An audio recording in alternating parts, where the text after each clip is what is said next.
Here in France, the Interior Minister, Laurent Nuñez, says and the Justice Minister, Gérald, Darmanin, are in the southern city of Marseille today. The visit comes amid spiraling drug-related violence that has gripped the city. The fatal shooting of the brother of environmental activist Mehdi Kessaci, himself a vocal campaigner against drug trafficking, sent shockwaves across the country last week. Kessaci has been speaking. Let's take a listen to what he had to say. I lost my older brother who was burned in the boot of a car. Now I've lost a second brother who I buried last Tuesday. My little brother who was 2 years younger than me, so I can't be quiet about it. Because my little brother Mehdi died for nothing. And I won't stop repeating it. He died for nothing. Never mind what I do or whether I've written books or not. My little brother should not have been killed, and no little brother should be killed. If thousands of us speak about this issue, if thousands more people join us, they can kill us all. Well, France 24's French politics editor, Marc Perelman, is here with us to tell us more. Hi, Marc.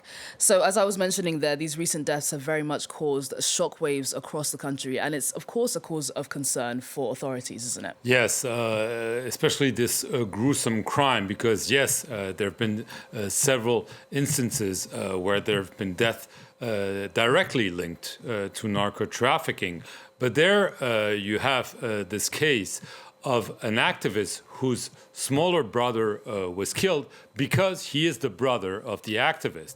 The brother had nothing to do with drug trafficking. He was actually willing to become a policeman, and he was killed as an intimidation killing. That's the way it has been described by the Interior Minister. It's been the subject of a meeting with President Emmanuel Macron earlier this week. And this Thursday in Marseille, you have both the Interior Minister and the Justice Minister to go there to meet with the family, obviously, but also with policemen, with magistrates, to show that the state is there. Because obviously, Mehdi Kessaci, who we just heard, has been speaking to a lot of media saying, I feel alone. Not only because I lost my brother, he had actually lost his older brother a few years ago, but also because the state is not there. There's a lot of talk, but not a lot of action. And so this is why the Justice Minister and the Interior Minister were in Marseille to show that they do care about his family, but also they do care about the fight against narco-trafficking. Let's take a listen to both ministers this morning in Marseille.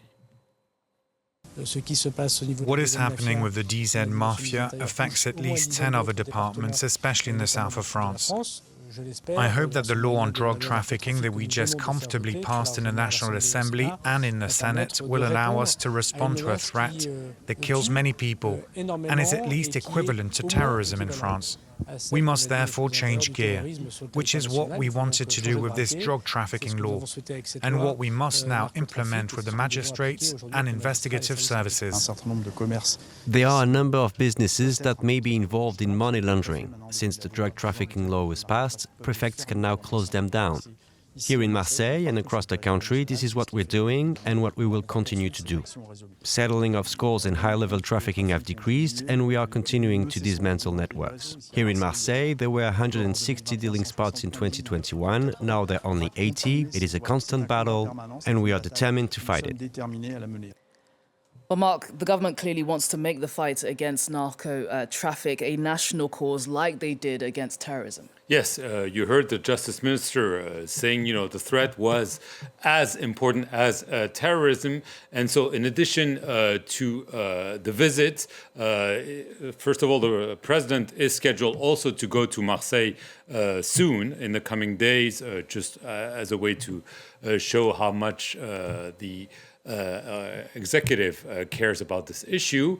There is this project that's already been there to create a specific prosecution office dealing with narco-trafficking. There is already one specialized prosecutor's office dealing with terrorism. Now it's been decided, and obviously they want this to be implemented as soon as possible, that there would be magistrates and investigators really focusing on this issue because obviously this is an emergency. The authorities are trying to show that they've been acting. The Interior Minister actually said the number of killings had really lowered. In Marseille, 30% says yes, this is a big trauma, but we're not losing this war, because there's the perception that narco-trafficking is killing people not only in large cities like Paris or Marseille, but also in sometimes rural areas. And you should not forget that there are municipal elections scheduled in March, and a lot of mayors are concerned because their constituents are telling them that narco-trafficking and its consequences on the populations and on security are there, and the polls are showing that this is really an issue that people care and care more and more. And so clearly there is a willingness to show that the state is not losing this battle, because there are a lot of accusations that not enough is being done, that the money is being spent on weapons or on other issues. But obviously, as we all know, the budget discussions are very, very difficult. And the big question is if money will be given to this fight against narco trafficking that's really, really becoming a major, major issue here in France. Indeed, Marc, thank you so much for that breakdown. France 24's French politics editor, Marc Perelman.